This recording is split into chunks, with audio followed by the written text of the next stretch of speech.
fun audience. You do ready to do some laughing? Everybody's ready to laugh? Your first comic coming up tonight, he's going to do about 15 minutes time for you. He's a new and up-and-coming comic that I have my eye on. Now, I don't, not, you're thinking dirty there. I don't have my eye on him for anything. I could be his grandmother. But I think he's very talented. He's starting to play clubs and colleges around. I want you to give a big welcome to your opening act tonight, Xavier. Xavier, my baby. Wow. Give it up for Jackie Knight, everybody. Jackie Knight. All right. How y'all doing, guys? Y'all doing good? Fantastic. I'm glad. So, who's dressing up for Halloween? Having Halloween parties and everything like that? Y'all dressing up? Nobody? Am I the only one? One guy in the back, man? What are you going to be? What are you going to be? I already did it. Last weekend. Last weekend? What were you? I was Carmen from South Park. Oh, nice.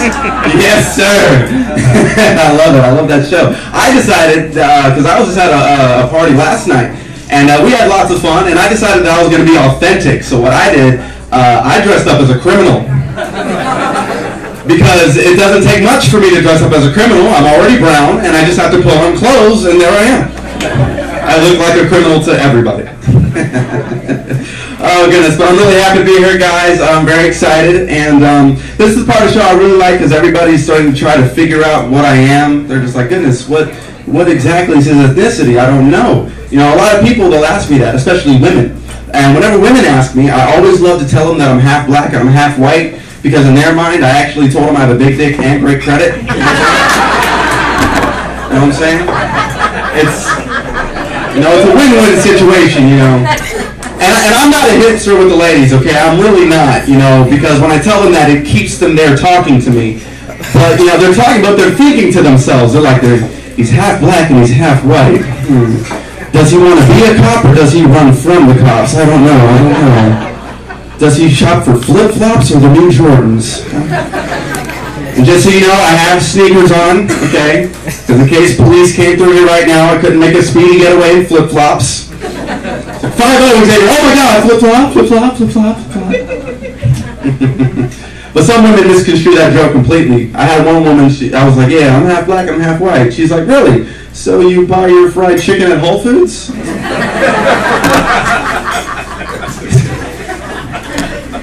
I wasn't even surprised at the question. I was just like, they sell fried chicken at Whole Foods? Really? I have to look into this. But, okay, we'll get it out of there, guys. I'm actually Puerto Rican. I am Puerto Rican. I'm Hispanic. And I don't really like to tell people that I'm Puerto Rican. And it's not because I'm ashamed. Whenever I tell people I'm Puerto Rican, everyone assumes that I'm a thief and that I steal, so everybody starts watching me. And I do steal. I just don't like it when people are watching me when I'm trying to do it, you know? Smith's job that much harder, you know, but black, Hispanic, it really doesn't matter, you know, because if you ask anybody, you know, Hispanics and blacks, we're the same. Really, the only difference between Hispanic people and black people is Hispanics can swim. That's it. It's the only difference between us. But I've been doing the stand-up comedy thing for about 3 years, guys, about 3 years. And like I said, you know, I go out to clubs and I meet a lot of great people. But I also meet a lot of retarded people at the same time. Because I have some people who approach me and they'll feel that it's necessary to introduce themselves to me by their nicknames rather than their real names. I had this one dude walk up to me, he's like, hey man, Xavier, yo, you really funny, dude. And I was like, yo, thanks, I appreciate that, man. What's your name? He was like, Lil Reason. I was like, no, dude, what's your real name? He's like, Lil Reason. I was like, alright, dude, what's your first name? Lil. What's your last name? Reason. What's your middle name? Apostrophe. Really?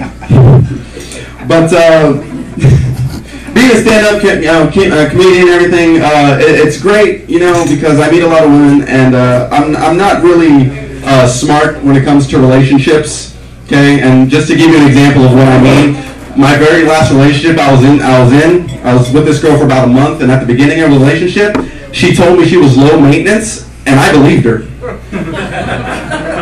That's how bad I am at relationships. I was like, really? McDonald's and Redbox. That's what it is, baby. That did not last long. But being in so many relationships, I've learned a lot. I've learned a lot being in relationships. Like, for example, I've learned that all women have the same favorite color. You don't believe me? Sweetheart, what's your favorite color? Green. Green? What's your favorite color? Green. Green. What's your favorite color? Green. Yeah, green. That's your favorite color. See, y'all are smart women, because whenever I ask young women that, they're like, purple, blue, pink, teal, sky, clear. And you're like, yeah, you know, they don't know. The older women, they know. Green. We like to get it from the same place, too, our husband's wallet. Yes, sir. Yes, sir. But I've also gotten to this point, you know, whenever I'm in relationships with a girl, I'll give a girl compliments, because I learned you have to give a woman compliments. You have to compliment her all the time. Okay, so what I'll do is I'll give a girl compliments that have double meanings to them. Because just in case you break up, you know, you call a woman beautiful, and then you break up and you're like, you're so ugly. No, they know you're lying. So what I'll do is I'll tell a girl, I'll be like, hey baby, you know, you're my one in a million. You know, you're like my own personal drug. You know, and then if we end up breaking up, she's like, Xavier, you said I was your one in a million. And I'm like, well, yeah, you are one in a million. I have 999,999 more to go. Well, I gotta get to it. You said I was your own personal drug. Yeah, because you were ruining my life, not because I was addicted. Just saying. But anyway, guys, and this relationship thing ain't working out for me because I just moved back in with the parents. You know, so it's really bad right now. One thing I didn't notice about my mother, I'm just throwing this out there. One thing I didn't notice about my mother is that when she gets mad like Michael Jackson gets mad. No, we were at Publix and we were looking for ice cream. She's a fiend for Oreo, you know, for Oreo ice cream. And we're looking and they didn't have any. And my mom was standing there in the middle of the aisle going, they don't have Oreo, they don't have cookies and cream ice cream.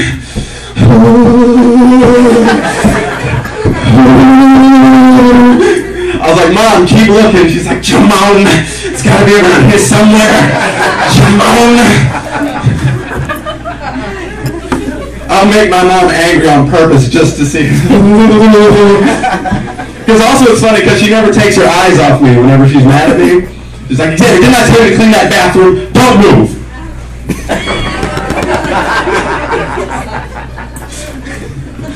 That's a horrible joke.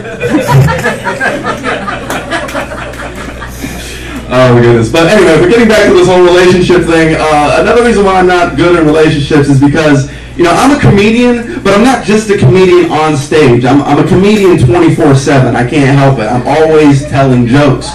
Like I hooked up with this girl, and she was German. You know, she's a very beautiful woman, but she was German. So I had to make jokes. We'd be walking through the mall, and I'd be like, so baby, you want to go over this store over here? How about over there? First time I went to go pick her up at her house after she told me she was German, her dad was like, you have my daughter home at 10. I said, yes, monsieur. He hated me. You don't look too happy, man. Are you German? Oh, okay, cool. He was looking at me like... Oh, goodness, bud.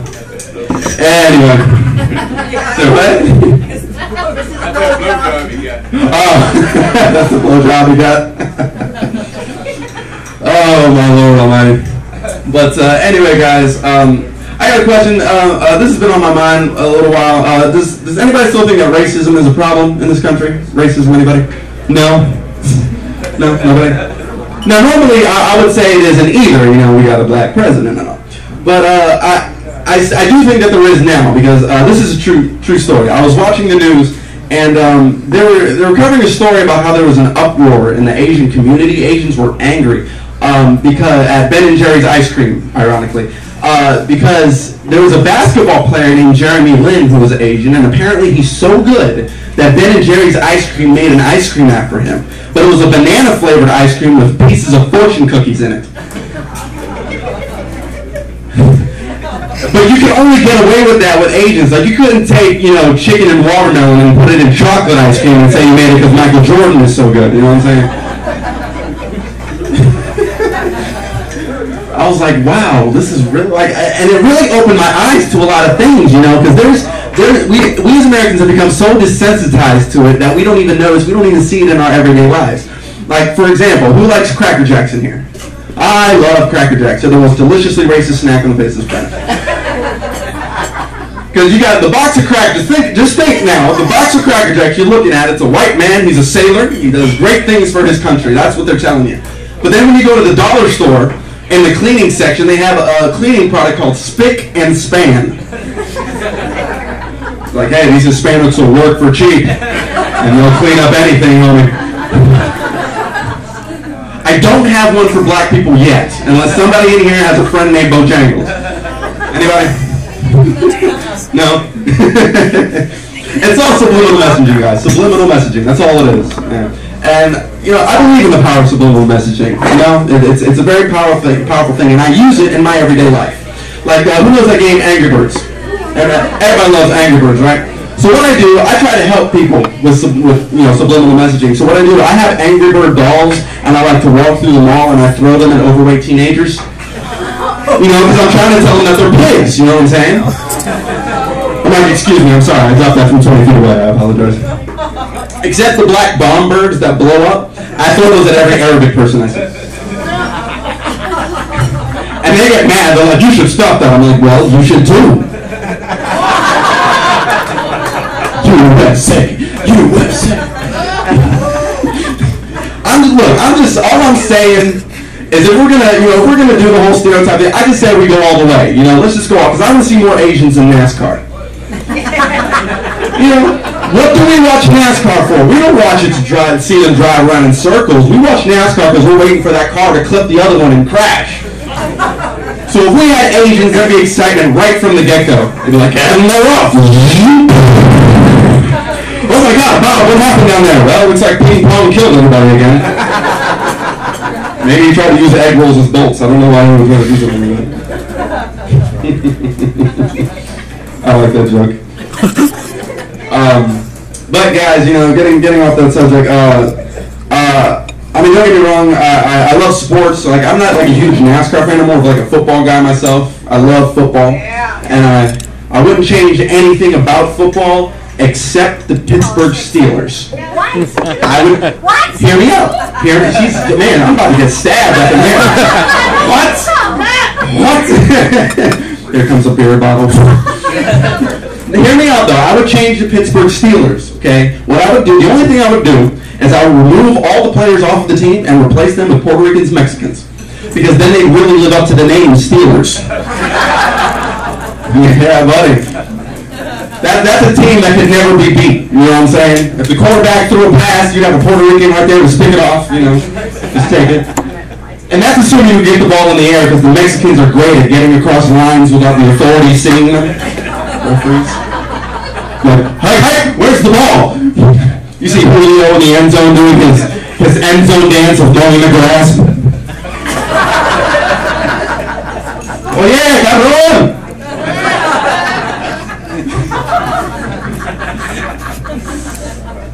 My mom hates those jokes. She's like, why do you gotta put our people down? It's horrible, Xavier.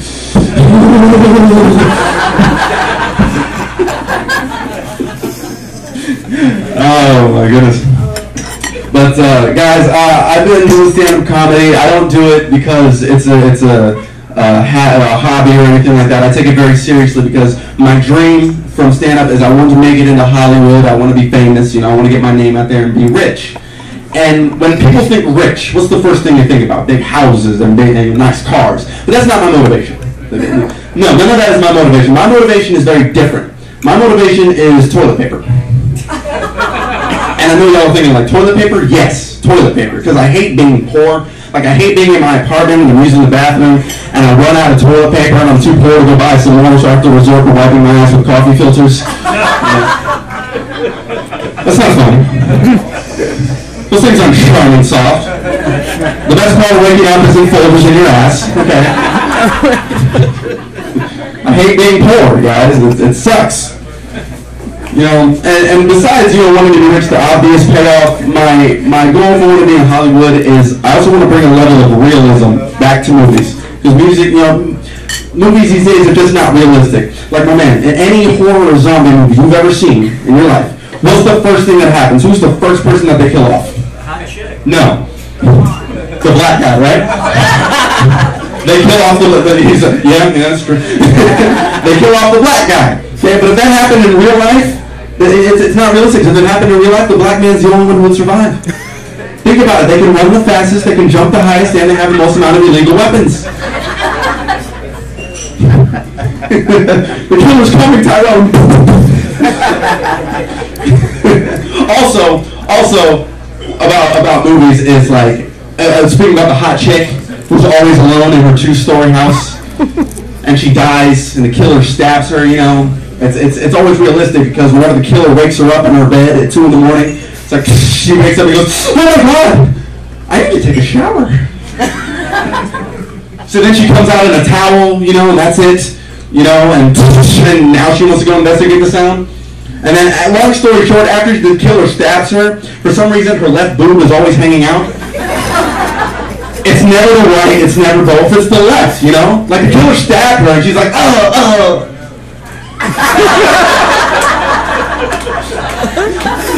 It's not real. Goodness. Ridiculous.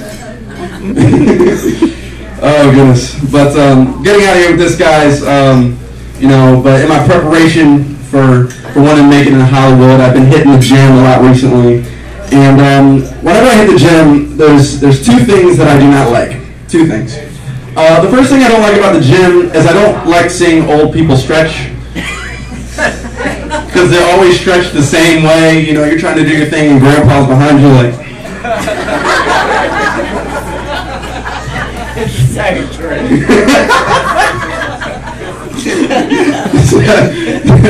There's that. I don't like that. And the other thing I don't like is I don't like the guys on the weight bench who make all those unnecessary noises when they're lifting the weights, you know? You know, they'll have like 3 45 plates here and 3 45 plates here, and as soon as they get on the weight bench, it just starts. So like they're being possessed by a demon. And as I said before, I like to make jokes. You know, so I'll walk up right behind these people and I'll get my max weight. You know, I got a 10-pound plate here and a 10-pound plate here. And I get my max weight and I just start with them. I'm like, nah, one. I get on the treadmill next that I have. I'm, man, this is a great workout, isn't it? But anyway, guys, that's my time. My name is Xavier Arroyo. Thank you all so much for coming out. Thank you. Exactly.